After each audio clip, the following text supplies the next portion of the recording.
everything you're doing. As a Christian and as a conspiracy theorist also, this is great work that you're doing about the Mandela Effect. I would like to speak on the book of Revelations, and it was always known as the book of Revelation when I was a child, and I actually do remember having a very distinct memory when I was younger of thinking that maybe I just had the wrong Bible, so that's why it was Revelations, but I do remember Revelation, and I do remember it changing when I was young, and it just hit me kind of odd when I forgot who was the individual debating about his college class, having a debate about it.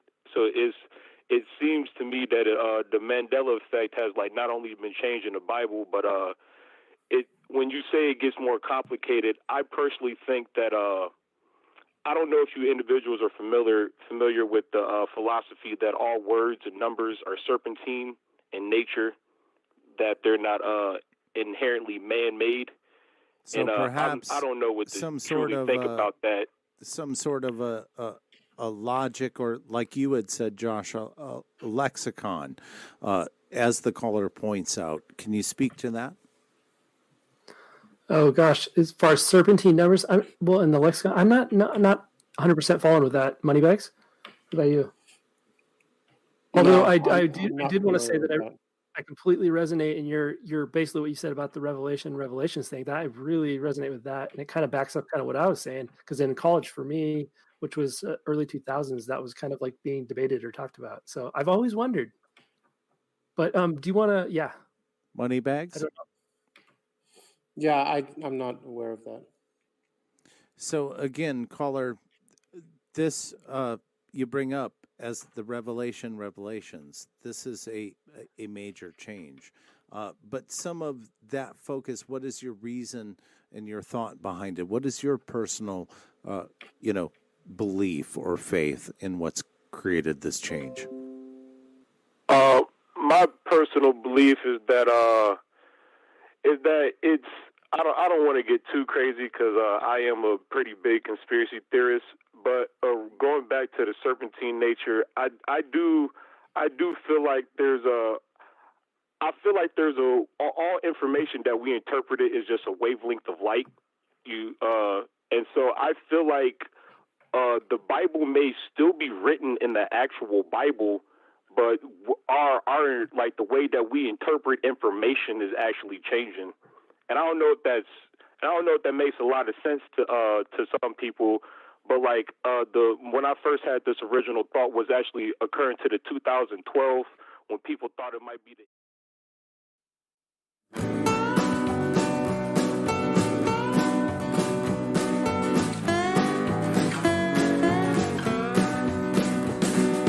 The absolute beginners came to Georgetown. They were wearing Harris tweed and pork pie hats. They'd slit your throat and throw you in the gutter. But it's all you can expect from men like that.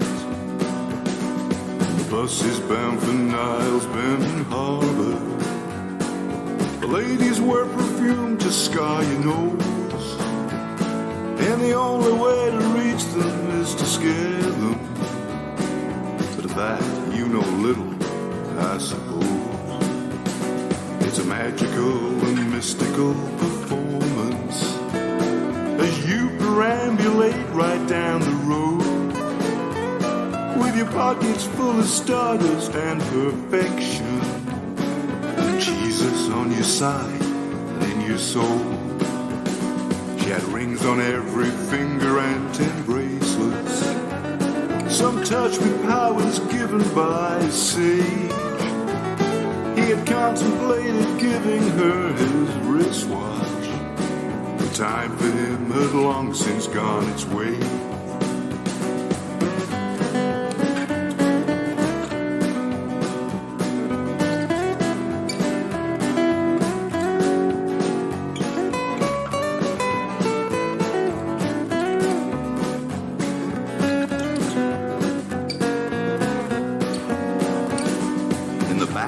Of the city he would shuffle while spinning on his heels and chewing beef.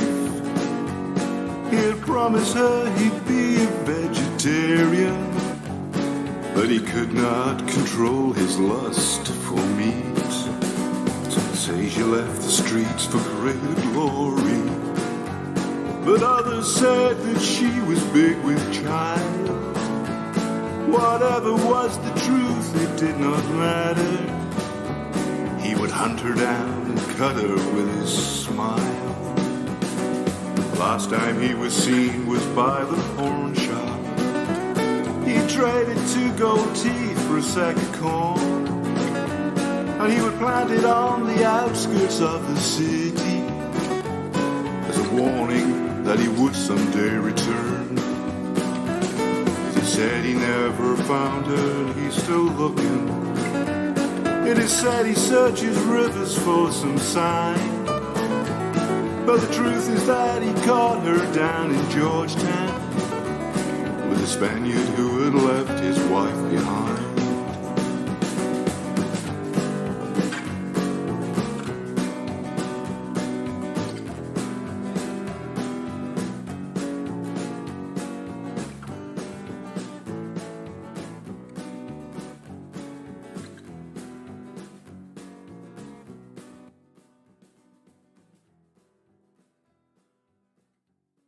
Ripon Rabbit Hole is a community-driven radio. At times the community comments may reveal prejudices and other beliefs that we or our sponsors do not condone. Views or opinions expressed by the community, callers, or guests, are those of the individual speaking and do not represent the views or opinions of this site. Ripon Common Sense content is intended for mature audiences only. Enjoy. Hi, I'm Jerry Hicks, host of Darkwolf's Den, right here on Ripon Common Sense Radio, and I want to talk to you today about an organization that means a lot to me and that I am proud to be a part of. We are IMEC.World, which stands for the International Mandela Effect Conference. We are a 501c3 not-for-profit organization run by a team of artists, authors, and visionaries who are extremely passionate about both the Mandela Effect phenomenon as well as the community itself. IMEC is united in a mission to inspire, empower, and unify all curious observers. Through evidence presented by scientists, researchers, authors, and spiritual leaders, we aim to educate the world on this incredible reality-changing event known as the Mandela Effect. Our 2020 conference will be held online this year, June 20th to the 26th, and will be available for absolutely free both on our website at imec.world, that is imec.world, imec.world, as well as the International Mandela Effect Conference YouTube channel. For more information, please visit imec.world, imec.world. Together we go, together we grow.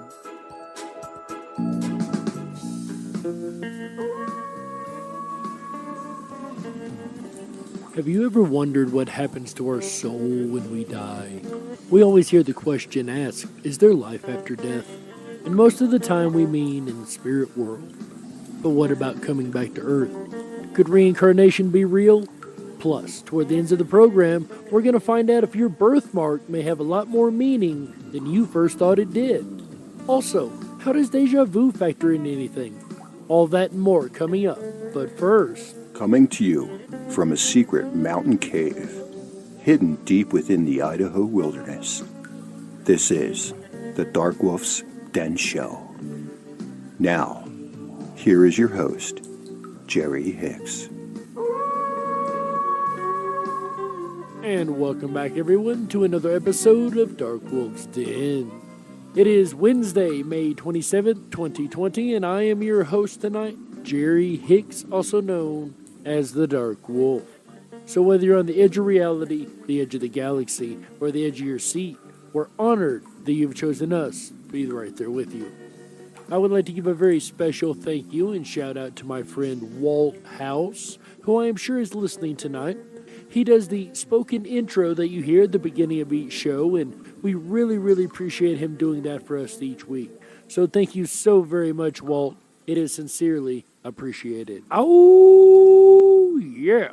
All right, guys. Tonight's show has kind of an extra special meaning for me. You see, the day before our first broadcast here on the network, I lost someone that was very, very close to me, which got me to thinking again about the afterlife. This is, of course, not only the first time I've deeply contemplated what happens after we die, but just one of the many times. And I'm sure that everyone at some point or another has wondered about their own mortality. In 2015, I was convinced that reincarnation wasn't even real. Not that there was not a phenomenon of some type happening. I just was not fully convinced that it was reincarnation. And I'll tell you why.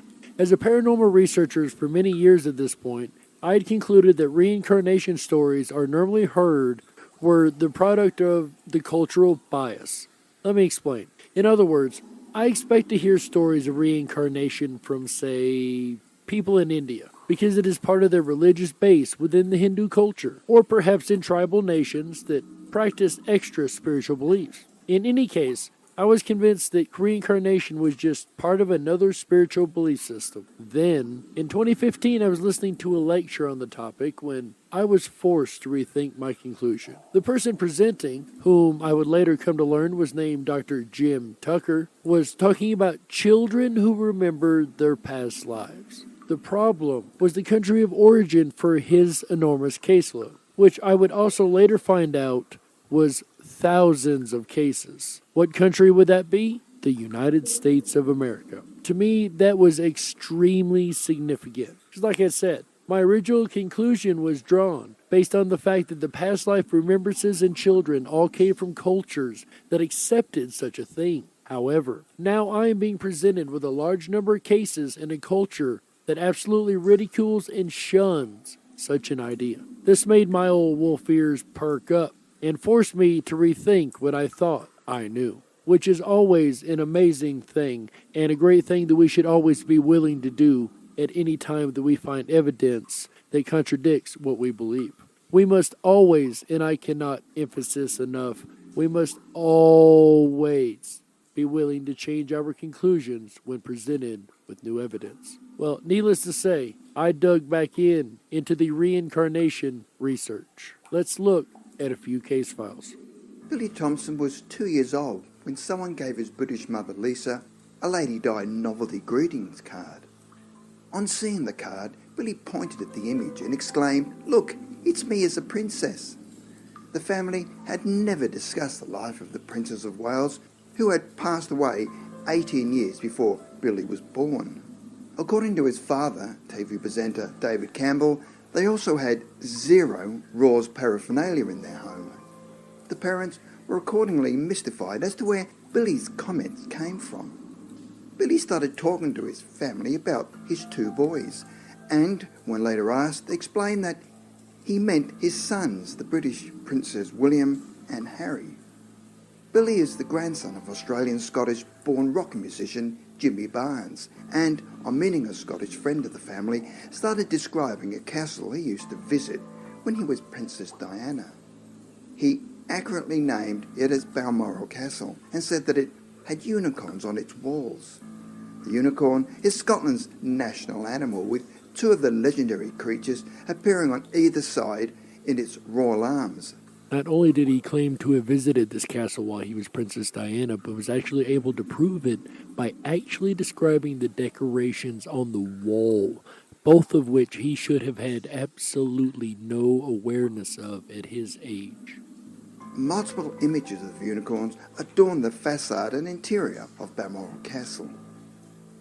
A further disturbing statement came from Billy when Lisa showed him another photograph of Princess Diana. He again claimed that it showed him as a princess, with the added comment, "Then one day the sirens came and I wasn't a princess anymore." And of course, as everyone knows, Princess Diana was killed in a car crash in a Paris tunnel in 1997, many years before this little young man would have been born or even would have been aware of such a thing. His parents were chilled to hear that their son appeared to have some memory of the princess's fatal car accident in Paris in 1997. But the strangest and most unexplained part of Billy's account was his mention of a brother called John. Initially, his parents felt relieved. Princess Di's brother was named Charles, and they felt that there was no way she had a brother John. They decided, however, to check her family history online, and were astonished to find that a baby brother who had been named John had been born to her parents. Sadly, he passed just hours after birth, and a full year before Dinah was born. What's amazing about this case, and we'll find this across many cases we go through tonight, is that the children remember things that they're really not supposed to know.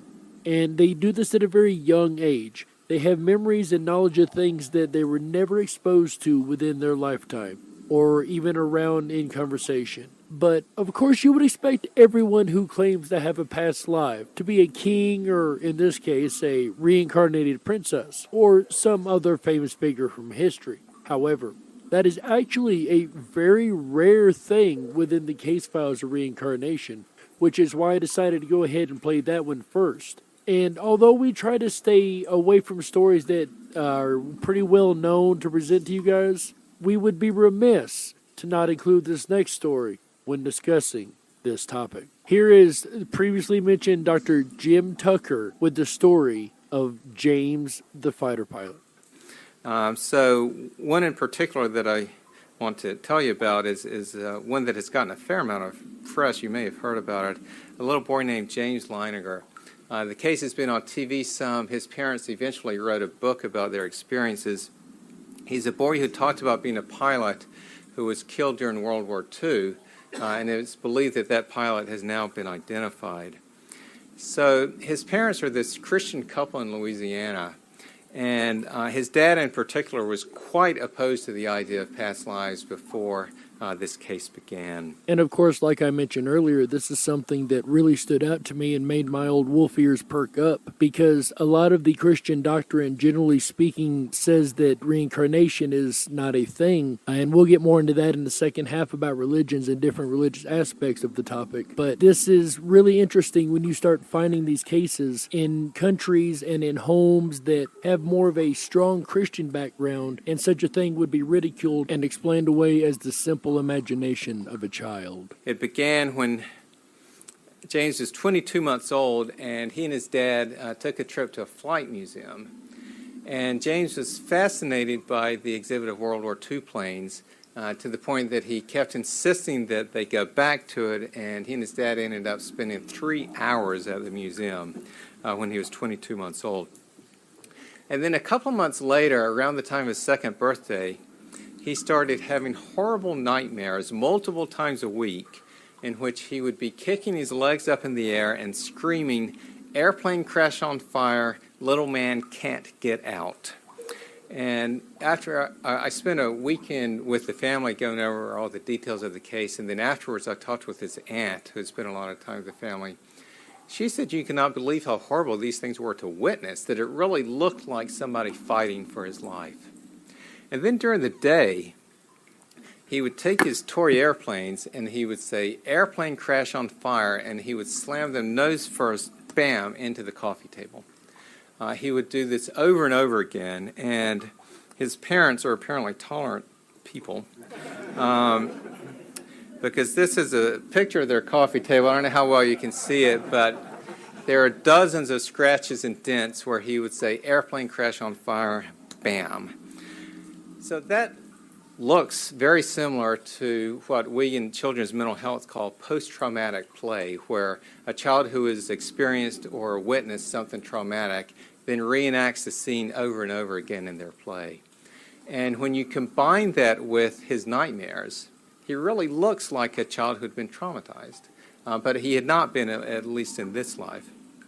And he didn't, but many of the children who describe violent lives show phobias as well. In the unnatural death cases, over 35% of the kids will have an intense fear toward the mode of death.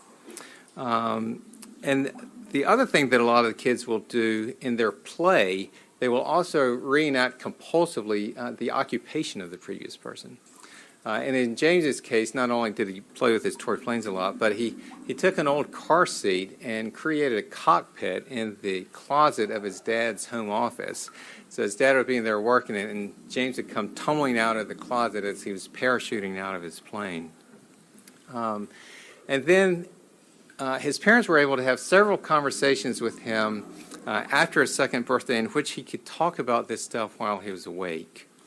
What he described was that his plane had crashed on fire, that he had been shot down by the Japanese, and that he flew a Corsair. Now, I'd never heard of a Corsair, but it was a special plane that was developed during World War II.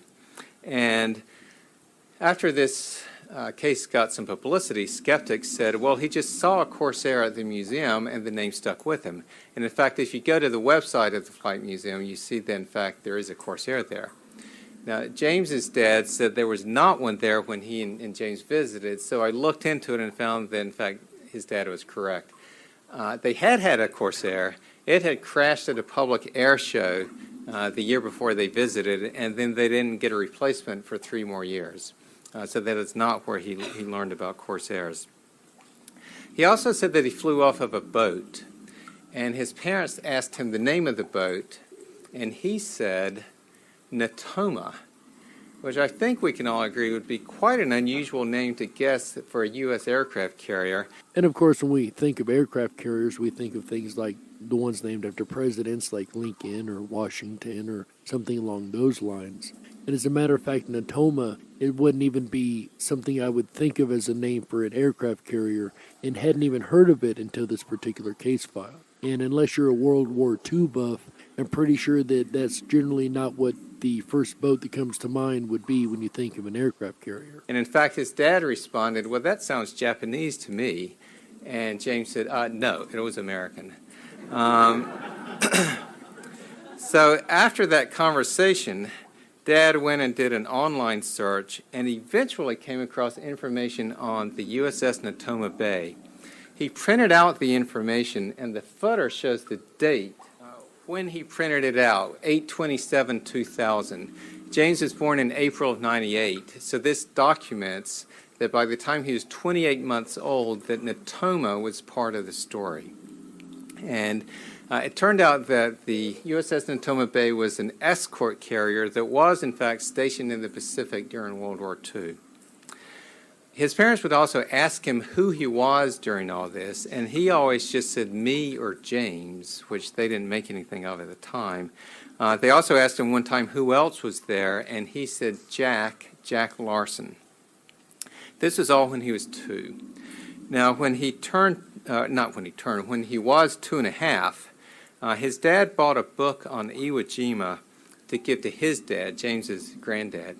And he was looking through it one day, and James came and got it in his lap, and they were thumbing through it when they came to a page with a picture of Iwo Jima on it. And James pointed at it and said, "That's where my plane was shot down." And his dad said, "What?" And he said, "My airplane got shot down there, Daddy." And his dad was just floored that his 2.5-year-old was talking like this. And then he learned that, in fact, the Natoma Bay did take part in the Iwo Jima operation. Then when James got old enough to draw, he drew, according to his parents, dozens, if not hundreds of pictures of airplanes and battle scenes, and he would always sign them James 3. Now, I thought that might be because he was 3 years old, but his parents said, no, they asked him, and he said, I'm the 3rd James, I'm James 3. And in fact, he continued to sign them that way even after he turned 4. So with all this going on, his parents did begin to wonder if he could be remembering a past life. So when he was 4.5, his dad attended a Natoma Bay reunion, and he learned that there had been a Jack Larson there. He had been looking for a Jack Larson among the war dead, but in fact, this Jack Larson had survived the war and was even still alive. So James's dad went and visited him, and he learned that he was on the ship, on the Natoma Bay, during the Iwo Jima operation. He also learned that one and only one pilot from the ship was killed during the Iwo Jima operation. This was a 21-year-old pilot from Pennsylvania named James Houston. So this means if James Leininger was in fact remembering a past life, it had to be Houston's life because he was the only pilot from the Natoma Bay killed at Iwo Jima. So what we can do is compare what James said with Houston's life. Now his parents say that he also talked about family life before the war. But we don't have any documentation of those statements that was made before Houston was identified. But what I can do is list all the items where we have definite documentation that was made before anyone knew anything about James Houston. Much of it comes from an interview that the Leiningers did with ABC News, again, before anyone knew if James's statements actually matched an actual pilot. So James signed his drawings James 3. Houston was James Jr., which would make James Leininger the third James. James said that he flew off the Natoma. Houston was a pilot on the USS Natoma Bay. James said he flew a Corsair.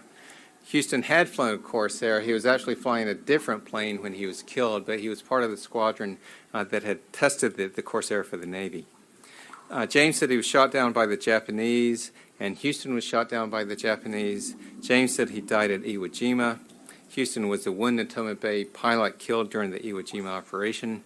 James said one day, quote, "My airplane got shot into the engine and crashed in the water, and that's how I died." Eyewitnesses reported that Houston's plane was, quote, hit head-on right on the middle of the engine. James had nightmares of a plane crashing and sinking in the water. Houston's plane crashed in the water and quickly sank. And James said that Jack Larson was there, and Jack Larson was the pilot of the plane next to Houston's on the day that he was killed. James is now 18 years old. He became an Eagle Scout, and he graduated from high school this spring, and he has recently joined the Navy. And of course, that is one of the most important cases within all of the reincarnation studies because of the documentation that backs it up. It is one of the most well-documented cases in all of reincarnation studies. And the reason for this is mainly because of the father in this case. He did his best to try to disprove anything was going on, which I find very, very important, and I cannot drive that point home enough on this show. Always be skeptical, especially of the skeptics. It is in trying to disprove something 9 times out of 10 that we end up proving the very thing we're trying to disprove. Or if we do disprove it, we have found out that it really was wrong. Either way, by attempting to disprove something, you usually end up proving that it is real. This is the story of Ramat Sharma, born in India in 1944. Since his childhood, he spoke of his wife and her cooking in Moradabad, a village about 145 kilometers away from his present home. Between the ages of 3 and 4, Ramat described a business venture called Mohan Brothers, where he had worked with family members selling cookies and water. He even built miniature shops and served his family mud cookies and water. He advised his parents against eating curd and would not touch it himself. He said that he had become very ill eating it in his old life. Parmad also hated being submerged in a bath and told his parents that he had died in a bathtub. Eventually, Parmad was taken to Moradabad, and all the details of his story were corroborated. It turned out that there was a family that had run a soda and cookie shop called Mohan Brothers. They even learned of the fate of the man who owned the shop. He died in 1943 shortly after taking a bath and gorging on curd, which gave him gastrointestinal illness. And of course, that story comes out of India, which is really most common where most of the reincarnation stories in the world come from, though not the only place. They're actually found on every continent of the world except Antarctica, mainly because we haven't looked there yet. But most reincarnation stories do come from countries where it is more able to be talked about amongst the population. But what about when you have stories coming out of countries, like I mentioned earlier, that ridicule the thought or don't exactly put a lot of stock in the idea of reincarnation? Our next story comes to us from the Highlands of Scotland. The Bear Boy. In our final story, we look at a boy named Cameron who was born in Glasgow, Scotland, but claimed he actually belonged to the island of Beara, off the coast of Scotland. Around the age of 2, he started mentioning incidents and details of his past life, including details about his black and white dog, his parents, their names, and how they had died. He talked about a white house and a beach on which planes landed. He even drew a picture of his old house by the beach. Eventually, his family took him to the island, and they found the white house near the beach, exactly as he drew it. Remarkably, Cameron knew the house inside out, even showing them a secret entrance. The family found an old photograph of the black and white dog, along with a car that Cameron had remembered.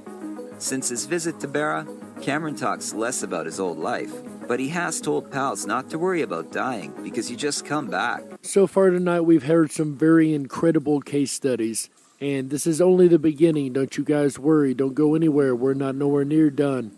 One question that comes up in the reincarnation studies quite a bit is, how long between lives is there? So, for instance, James the fighter pilot had roughly 50 years between the two lives. But how many years, generally speaking, is there between a death and a reincarnation? Well, it turns out the University of Virginia has been studying this for a very long time. And in April 1988, they released a paper by N.K.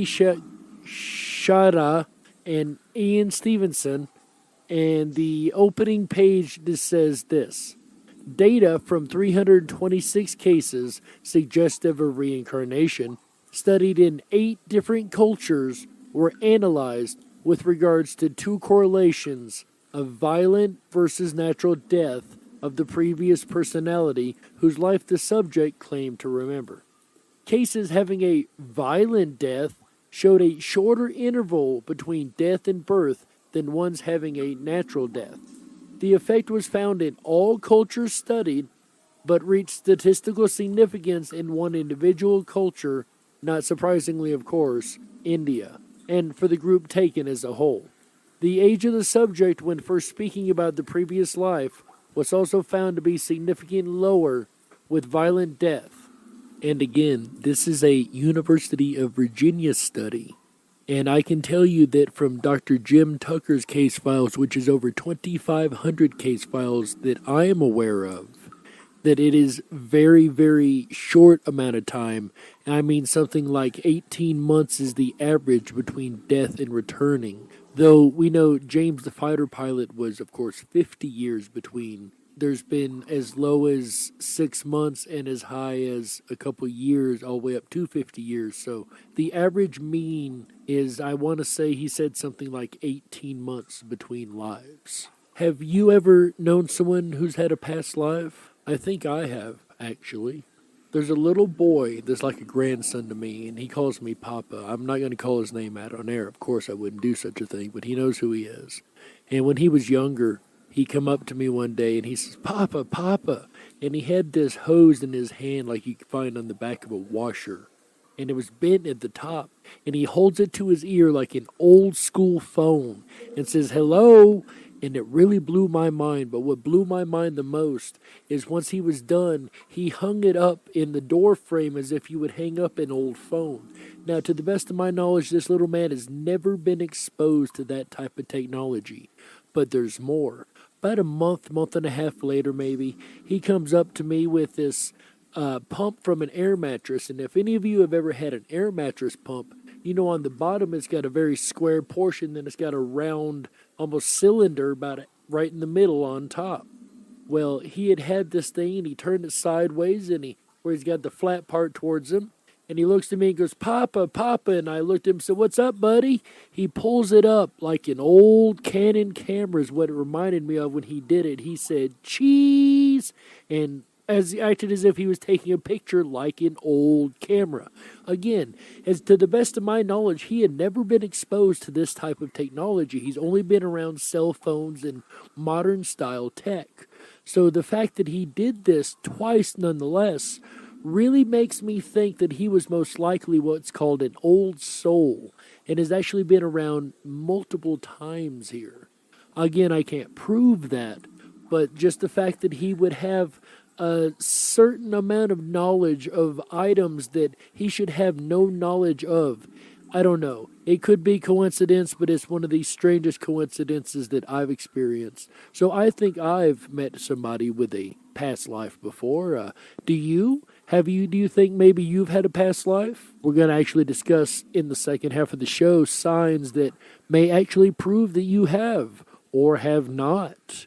I actually know somebody that may have not. It was this same child's mother. We'll get into that story once again. We get into the second half of the show. And as you guys know, that music means we have to take a network break right here. But don't you go anywhere, because we'll be back in the second half with even more truth and even more growling at the skeptics.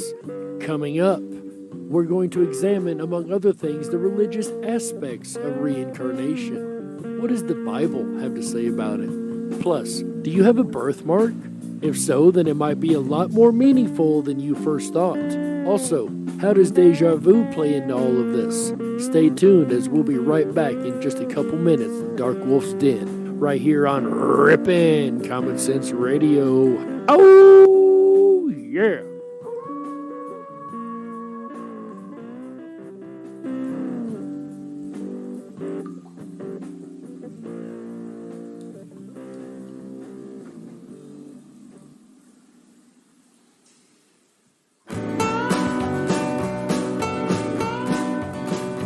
Hi guys, it's AJ, the Ripon Rabbit.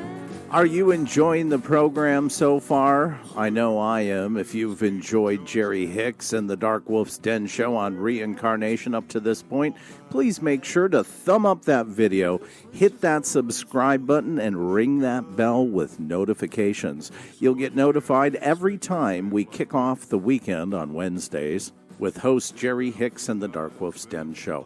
I'll be back again tomorrow, Thursday night, May 28th, as we run away with the circus. Have you ever wished you could just run away with the circus when it came to town? Well, perhaps, maybe there still is time for you to catch them. We're going to find out tomorrow night, starting at 7 p.m. Pacific, 10/9 Central. Then Friday night, Memory Mastery. Train your brain to be a memory master in moments. Will you remember to listen live Friday, May 29th, 2020, starting at 7 p.m. Pacific, 10/9 Central. All shows start at 7 p.m. Pacific, 10/9 Central. And we'll return again Saturday night for a look at astral projection. That's right, out-of-body experiences. Would you travel beyond yourself? And if so, do you need a travel agent? Then we'll end out the weekend together Sunday, May 31st, and the month with trolls and propagandists. That's right, how propaganda works in the world of internet trolls. Are we feeding them what they want? Tune in Sunday, May 31st. We'll end the weekend and the month together. Speaking of the end of the month, that means June is right around the corner.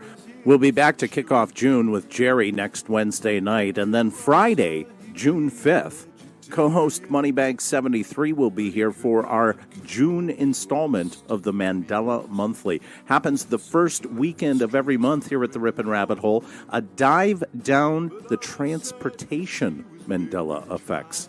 So I guess that's planes, trains, and automobiles. That's Friday night, June 5th. 2020. Mark your calendars and be here at 7 p.m. Pacific, 10/9 Central. We'll do open lines that night as well.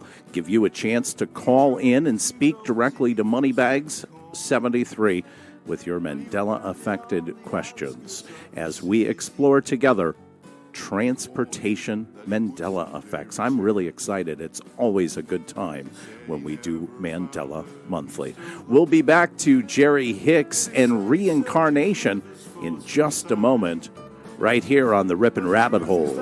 He caught her down in Georgetown with a Spaniard who had left his wife behind. Make sure, if you haven't done so already, to hop on over to the riponrabbithole.com and jump on the mailing list. We'll send out our weekend schedule direct to your inbox every Wednesday morning. Yay, the weekend starts early.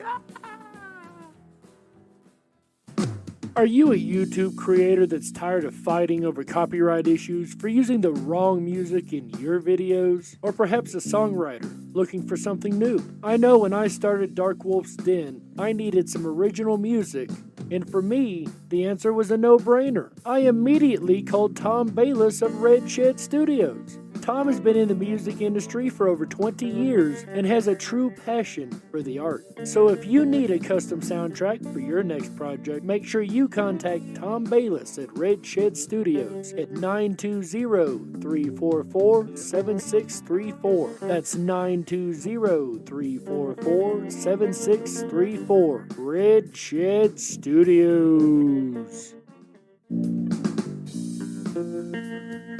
Welcome back, everyone, to the second half of Darkwolf's Den. In the first half, we've discussed some intriguing case files. Now that we have a grasp of the concepts, let's look at the religious ramifications of such a belief in reincarnation. You actually may be quite surprised with what we uncover. We know that Hindu and Buddhist and most all other Eastern religions have a strong belief in reincarnation of some type. Some believe that you return as an animal or object based on your past lives, where others believe that humans, for instance, only come back as human. Hinduism, the world's oldest surviving religion, is unified by its acceptance of samsara, a chain of birth and deaths linked by reincarnation. Controlling samsara is the law of karma. Hindus believe that all individuals accumulate karma over the course of a lifetime. Good actions create good karma, and of course evil actions would create negative karma. Karma is not assigned or regulated by any god. It is simply earned by an individual or passed down through subsequent lives. And they even believe that if you are containing a lot of negative karma, that you can actually come back as an animal and not even in a human form. And then, of course, Buddhism, which was established 2,500 years ago, incorporated the Hindu belief of reincarnation. Although it has two major subdivisions and countless variations in regional practices, most Buddhists believe in samsara, or the cycle of rebirth. Once again, we know samsara is the law of karma. Buddhists believe that the soul's karma transmigrates through bodies and becomes a germ of consciousness. Reincarnation is also a paramount tenet in the Druze faith. There is an eternal duality of the body and the soul, and it is impossible for the soul to exist without the body. Therefore, reincarnations occur instantly at one's death. While in the Hindu and Buddhist belief system, a soul can be transmuted to any living creature, in the Druze belief system, this is not possible, as a human soul will only transfer to a human body. But again, we find in most all Eastern religions at least some type of belief in reincarnation. In the West, however, as we mentioned earlier, this has a stigma and ridicule when the subject is brought up. But should that really be the case? Belief, contrary to their faith. But this condemnation of reincarnation does not originate in the Semitic scriptures. For example, anyone who reads the Bible will find that it neither explicitly advocates nor directly rejects reincarnation, a stand that is similar to its stand on the doctrine of the Trinity. What is important is that some verses, like John, chapter 9, verse 1 and 2, which reads, "And as Jesus passed by, he saw a man which was blind from his birth. And his disciples asked him, saying, Master, who did sin, this man or his parents, that he was born blind?" And of course there's John 1, 21 through 22 that reads, "They asked him, Then who are you? Are you Elijah? He said, I am not. Are you the prophet? He answered, No. Finally they said, Who are you? Give us an answer to take back to those who sent us. What do you say about yourself? He said, I am the voice of one crying in the wilderness, make straight the way of the Lord, as said the prophet Isaiah. That's Esaias. And Matthew, chapter 17, verse 9 to 12, which reads, Now as they came down from the mountain, Jesus commanded them, saying, Tell the vision to no one until the Son of Man is risen from the dead. And his disciples asked him, saying, Why then do the scribes say that Elijah must come first? Jesus answered and said to them, Indeed, Elijah is coming first, and ought to restore all things. But I say to you that Elijah has come already, and they did not know him, but did to him whatever they wished. Likewise the Son of Man is also about to suffer at their hands. Then the disciples understood that he spoke to them of John the Baptist. There's also Matthew 16:13-16, which reads, "Now when Jesus came into the district of Caesarea Philippi, he asked his disciples, 'Who do people say that the Son of Man is?' And they said, 'Some say John the Baptist, others say Elijah, and others Jeremiah, or one of the prophets.' And he said to them, 'But who do you say that I am?' And of course Simon Peter replied, 'You are the Christ, the Son of the living God.'" But it only goes to show once again that back then it wasn't such a heretical belief after all. Many of the early church fathers accepted reincarnation. Origen, the Greek Christian priest, by far the greatest thinker and biblical scholar of his day, is a prominent example. Christians nowadays rarely believe in reincarnation. Certainly the Catholic Church doesn't believe in reincarnation. But one of its most famous saints, arguably its most influential teacher, St. Augustine, wrote a book on free choice of the will.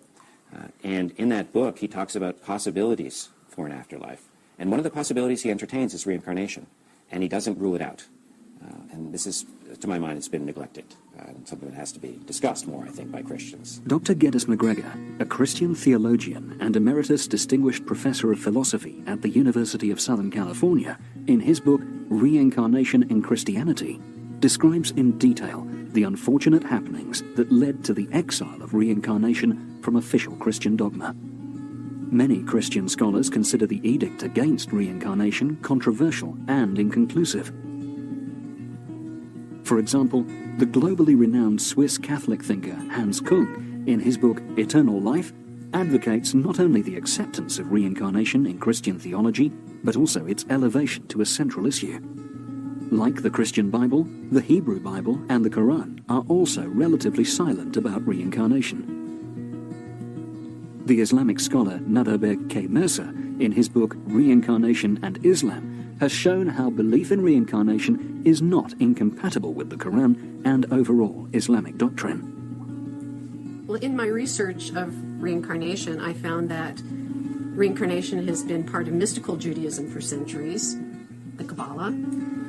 It was part of early Christianity, and the Roman Church did a pretty good job of eradicating the belief in the West. So there is precedent for believing in reincarnation. A lot of indigenous cultures have had a belief in reincarnation, and if you do a survey of all the beliefs around the world, almost in every place, in every isolated place across the world, some concept of reincarnation has emerged. It's just as natural as watching the cycles in nature, and people have known this forever. And of course, once again, many religions have spoken of reincarnation over the years, and the West is one of the very few places that reincarnation is actually ridiculed, except for somebody like Edgar Cayce. Of course, the great Edgar Cayce, for 20 years following his first mention of reincarnation in 1923 in a reading, subject to reincarnation after that appeared nearly 2,000 times. He himself claimed to be reincarnate of an Egyptian priest who helped construct the ancient Egyptian wonders. He even went as far as to say that there was a secret chamber underneath the paw of the Sphinx that holds the Library of Records from Atlantis, called the Hall of Records. And of course, Mr. Cayce isn't around anymore, so how would you know if you had a past life? Well, perhaps it has to do with birthmarks. Do you have a birthmark? If so, then it may have a lot more meaning than you first thought that it did. As we have heard across most cases in the first half of the program, all of the reincarnation cases, including birthmarks, matched how the person had died in a previous life. So what does your birthmark say about your past life? This comes from LoveToKnow.com. It actually states that different locations of birthmarks may have different meanings, so let's go through this list here and see if you have a birthmark that actually has a specific meaning that you did not know about. For instance, if you have one on the forehead, it has different meanings depending on its location. The right side means great intelligence, and they will succeed in their education and career. The left side means the person will be extravagant and irresponsible. In the center of the forehead, a birthmark means the person will have many relationships. Or perhaps you have a birthmark on your neck, which means success in life with a great deal of responsibility. Or how about on the buttocks? These birthmarks mean different things for men and women and point to the lifestyle and love life of the person. I can only dare guess what these would be. On the back, we have a birthmark on your back means you are open to new ideas. If you have one on your leg, it means a lack of independence. However, according to reference.com, the Chinese believe a birthmark on the inner thigh indicates a predisposition to wealth. A birthmark on the eye means that the death in the previous life was caused by a stab or bullet in the eye. A birthmark generally on the face indicates the person is marked or destined for success and possible fame. On the mouth, near the mouth, indicates great wealth. A birthmark on the hand, the person is highly independent and may have a talent that requires the use of hands. An angel kiss, this person is cherished by heaven and often bestowed with great talents and gifts. And what's called a stork bite, this pinkish red birthmark often appears on the abdomen. It usually disappears with age. Is a small, splotchy, smooth mark said to be the result of a stork accidentally nipping the baby. High intelligence and big capacity to love are the gifts of this mark. Then we have certain ones that have certain shapes on them, and these are intriguing because I have one of these in a lighter skin patch on my right forearm, and that is the heart. Having a heart birthmark means that they are a symbol of universal love. Animal totems, these are animal-shaped marks, and their meaning depends on the animal. Check out Animal Speak by Ted Andrews as an excellent reference. Sacred geometry patterns. Crystal Links define sacred geometry as sacred universal patterns used in the design of everything in our reality. When a sacred geometric pattern appears as a birthmark, the child is believed to be from the angelic realms. If no birthmark is present, the person has spiritually evolved enough so they no longer carry the trauma of past lives, which I disagree with, and I'll get back to that here shortly. Further down, we have just a little bit more information here. Colors of the birthmarks. Brown is considered an auspicious omen for success in bountiful life. Blue or gray, this birthmark resembles a bruise and is believed to be the result of a slap in an attempt to encourage the infant to subject to birth. That's what it says. Red, the color is often called a strawberry birthmark and said to mark someone stubborn and opinionated. Port wine stain, this birthmark can range from pink or red to purple.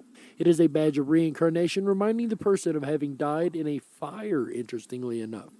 In white, there is another mark having been burned in a previous life. So that's what we've got, guys, for the birthmarks. Did you match any of them on the list? Maybe you have success and fortune in your future. Who knows? Now back to the idea that not having a birthmark is perhaps that you've already been through the series of incarnations and the trauma is gone. I disagree with this. The reason that I believe one would not have a birthmark is the same reason one would not have a déjà vu, and I know somebody like that. Earlier in the program, I mentioned a young boy who had a couple incidents where it looked like he was from a past life. His mother, however, I believe was a fresh soul into this world. She's not ever had a deja vu moment. She has no birthmarks on her body. She has had nothing to indicate that she would ever have had a past life, opposed to her son, which has shown many signs. So I find that very, very intriguing, and I think that it could be a multitude of things, not maybe just the fact that it's a new soul. Perhaps the incarnations have worked out traumas and there's no use for birthmarks after that. I don't know. What do you think? Do you think birthmarks are something that happens when we are born and just a, medical thing that has to do with genetics and DNA? Or is it possible that birthmarks are actually remnants from a past life? In this research, you come across all kind of interesting and crazy things. And one thing I ran across, in some cultures and beliefs, they've done what's called experimental birthmarks. And this is where the family marks the body of the almost deceased person in order to attempt to track them down in their next incarnation. In one case, a lipstick tube was used on the back of the neck of the deceased, and the reborn child had a bright red spot on the back of his neck. So there is different evidences to suggest that this is a real thing. So a lot of people wonder, what do I think? How do I look at the afterlife? And I told you earlier at the beginning of the program that I did lose somebody very close to me recently, and it has gotten me thinking again about the afterlife. And here's how I believe the afterlife works. Of course, I must be clear at this point that everything from this point forward is speculation on my part. But I believe in something called soul groups or soul families, and this is the idea that there are certain people or souls, if you will, that we travel with from lifetime to lifetime. For instance, who is your mother in this life may be your sister in the next, or even your lover, or whatever the case may even be your father or brother, maybe your best friend. You never know. And the reason I believe in this, I was kind of on the fence about it for many years, and I was working at Dairy Queen one time, and this person had just started, and I went over and said something to her, and the moment our eyes locked, it was like we instantly recognized each other's soul. And I know how cheesy that sounds, but it wasn't even in a romantic way. It was more or less, wow, I've never met you a day in this life, but I recognize you. And I believe there are certain ones that we travel with through eternity, through these different incarnations and lives. For instance, I believe the Mandela Effect community is a soul family. I really do, because we seem to have these intricate connections to each other that can be explained by very few other ways, including our own memories that all seem to match each other but not everyone else. But that's a whole nother story for a whole nother time. The point is, I believe when we die, we go to wherever the case may be, the other side, the spiritual realm, and the first thing we get is a soul review. Well, first thing we get is an ability to say goodbye to those here on earth still left in incarnations. At least 24 to 48 hours is what evidence has actually shown from much research done by University of Virginia once again. Also, I believe after this life review, we are able to start choosing certain lessons that we would like to learn in the next life. And here's another caveat that I would like to stop on for just a second. I was looking at a Christian apologist the other day explain why reincarnation was ridiculous to the Christian side, and that says that God isn't perfect enough to allow us to be perfected, or we could never be as perfect as God. So here's my thing. Lessons, I don't have the chance to learn every lesson in this life. A rich man will not learn the lessons of a poor man and vice versa. The poor man will not learn the lessons of the rich man, and yes, there is lessons on both sides. The sickly will not learn the lessons of the healthy, and the healthy will not learn the lessons of the sickly. You can't learn everything in one lifetime. You just don't have enough time to experience every way of being in one lifetime, which is why I believe it would take many, many lifetimes for us to experience the lessons and learn what we need soul-wise.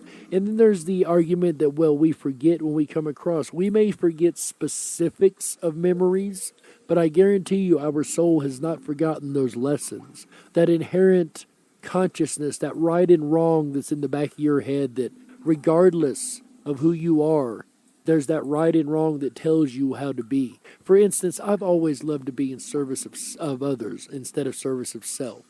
And it's just what comes naturally to me. And it comes absolutely naturally, and that could be because in another life or other reincarnations, I've had enough lessons under my belt that I know instinctually, if you will, or inherently through my soul, what is right and what is wrong, more so than, say, maybe a person who is a newer soul and hasn't learned these lessons and may stray down paths that others of us that are, quote, more enlightened, for lack of better terms, would not stray down. Then, once we have our new lessons we'd like to learn, we sign a contract, if you will, that we will go into the next life and learn these lessons. These may be as far as being handicapped to a degree or something bad being wrong. Though the argument can be made that handicaps and birth defects are from other lives, I would make the argument that it is because the in-between we decide to be like the person maybe in that other life that we had made fun of, or maybe done something wrong to, or whatever the case may be. I believe that's how we choose our lessons for the next life. Then we choose our parents, and then we come back to this life again, reincarnate into a new body, and learn these lessons and have these life experiences that we'd set up for ourselves. And these could be bad experiences too, understand. Don't think just because you got into a car wreck that messed up your plan, that very well could have been very much part of your plan. all the way down to me talking to you this evening could have all been part of a soul contract, and you listening also would be fulfilling your end of the same said contract. That is how I believe the afterlife works. I believe it is many, many rounds. Now, once all our lessons are learned, perhaps we do reach that nirvana, that they're the perfection that the Buddhists and the Hindus talk about. That I don't know. And again, this is all speculation on my part as to how it actually works. And you're more than welcome to disagree with me, and I appreciate that because conversation is a great thing. If you don't disagree, you can't have conversation. There's got to be two sides to every point. And as you guys know, that music means we are coming to the end of tonight's show. Whether you're on the edge of reality, the edge of the galaxy, or the edge of your seat, we're glad that you chose us to be right there with you. Tonight's final thoughts, guys, if you're interested in reincarnation and past lives and think you may have had a past life that you cannot remember, please check out Past Life Regression Therapy. This is something that's been around for a very long time. It is a well-established therapeutic field, and they've helped millions of people over the years to remember their past lives and deal with trauma from then that is brought over into this life. Again, if you're interested in past lives or past life regression, please check out Past Life Regression Therapy. If you're still in this life and looking for something fun to do, guys, go over to the riponrabbithole.com. This is one of my favorite places to hang out all day, every day. On the homepage, you're going to find news links updated all day, every day. We have the latest up-to-the-minute news all the time. Also, you're going to find a link called Rabbit Holes. That is our discussion groups. If you want to go over there and drop us a line and let us know how we're doing on the show here, let us know what you enjoyed or even what you didn't enjoy about it. We're always looking to find out how to improve the show. Also, guys, if you've got topic suggestions that you think would improve it, go ahead and drop us a line in our Darkwolf's Den Show topics group over there. We always are looking for new things to talk about and new rabbit holes to delve deep into. If you would like to give us an on-air shout-out, guys, we can definitely do that for you and play those live on the air. Just go down to the bottom of any page, hit that great big red button that says record. That'll record 30 seconds of audio for you. Ship that back over to us automatically, and we'll get it on the air for you. All right, guys, I'm going to go over to my favorite all-time hangout, and that is the VIP Backstage Lounge. When you get onto the riponrabbithole.com, if you click on Backstage 24/7 Lounge, you'll be taken to a page that's going to have a text chat box, and right below it is going to say Cam Chat VIP Backstage Lounge. If you click the Enter Now button, the virtual meeting place is what it's called also. Click the Enter Now button, you will be prompted to OK your camera and microphone. However, you are able to turn both of those off the moment you enter, and if you would like, can absolutely only use text chat. As a matter of fact, I've got a couple friends that love to hang back there, and that is actually all they do is the text chat. Guys, the den may be closing, but don't you worry. The weekend fun here in the rabbit hole has only just begun. Guys, come back Thursday through Sunday, 7 p.m. Pacific, 10/9 Central, for our buddy AJ the Ripon Rabbit and his Ripon Rabbit Hole live show. This week, it's just like the rest, guys, it's going to be topics you do not want to miss. Have you ever thought of running away when you were a child? Just getting away from it all, maybe joining the circus? Well, Mr. AJ will be talking about just that tomorrow night, Thursday, May 28th, 2020. He will be discussing running away with the circus. I know I thought about it a time or two. A couple of times things would get hard. I think, those guys seem to have it just so great. Maybe I should just run away with them and just have the magic life of the circus living, right? Or on Friday night, also make sure you come back once again for the Ripon Rabbit Hole live show. I happen to know what his topics are on Friday, guys. It's going to be memory mastery. So don't you forget to remember that memory will be on Friday. I know I'm probably going to listen to it a couple times because I don't usually remember what I'm supposed to remember what I'm supposed to remember. So I'll definitely be taking notes on that show. Guys, my name's Jerry Hicks, also known as the Dark Wolf.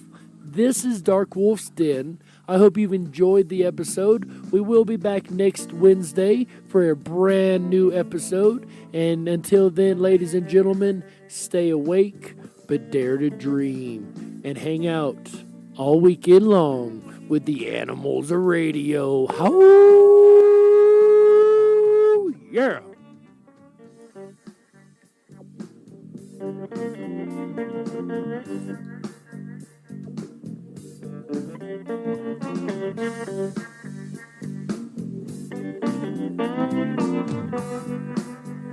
Don't you wish that your weekend was longer than just 2 days? Well, if so, then you're in luck, because here on Ripon Common Sense Radio, our weekend begins on Wednesday. Yes, you heard that right. Our weekend kicks off every Wednesday at 7 p.m. Pacific, 10/9 Central, with Darkwolf's Den, starring yours truly, Jerry the Dark Wolf. But that's where the fun has only just begun. Make sure you come back every Thursday through Sunday at 7 p.m. Pacific, 10/9 Central, for the Ripon Rabbit Hole live show, starring AJ the Ripon Rabbit. He dives into the archives of vocal legend Art Bell and brings those stories up to date. So make sure that you spend your extended weekends with the Animals of Radio, Jerry the Dark Wolf and AJ the Ripon Rabbit, starting at 7 p.m. Pacific, 10/9 Central, every Wednesday through Sunday, right here on Ripon Common Sense Radio. Hi, I'm Jerry Hicks, host of Darkwolf's Den, right here on Ripon Common Sense Radio, and I want to talk to you today about an organization that means a lot to me and that I am proud to be a part of. We are IMEC.World, which stands for the International Mandela Effect Conference. We are a 501c3 not-for-profit organization run by a team of artists, authors, and visionaries who are extremely passionate about both the Mandela Effect phenomenon as well as the community itself. IMEC is united in a mission to inspire, empower, and unify all curious observers. Through evidence presented by scientists, researchers, authors, and spiritual leaders, we aim to educate the world on this incredible reality-changing event known as the Mandela Effect. Our 2020 conference will be held online this year, June 20th to the 26th, and will be available for absolutely free both on our website at imec.world, that is imec.world, imec.world, as well as the International Mandela Effect Conference YouTube channel. For more information, please visit imec.world, imec.world. Together we go, together we grow.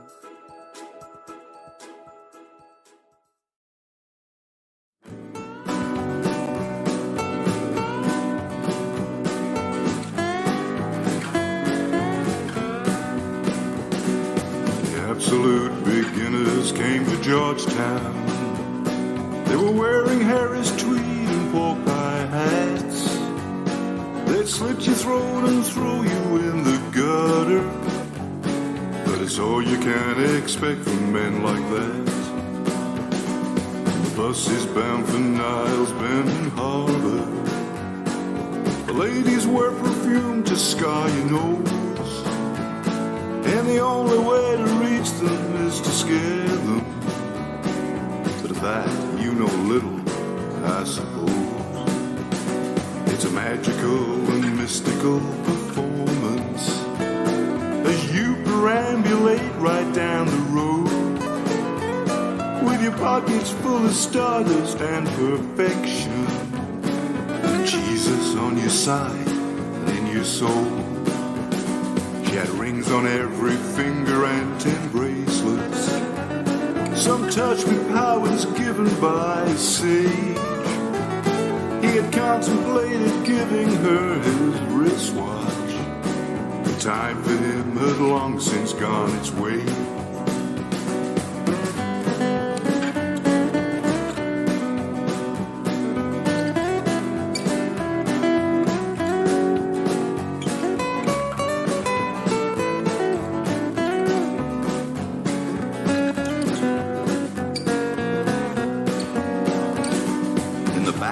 Of the city, he would shuffle, while spinning on his heels and chewing beef. He'd promise her he'd be a vegetarian, but he could not control his lust for meat. Say she left the streets for greater glory, but others said that she was big with child. Whatever was the truth, it did not matter. He would hunt her down and cut her with his smile. Last time he was seen was by the pawn shop. He traded 2 gold teeth for a sack of corn, and he would plant it on the outskirts of the city as a warning that he would someday return. He said he never found her and he's still looking. It is said he searches rivers for some sign, but the truth is that he caught her down in Georgetown with a Spaniard who had left his wife behind.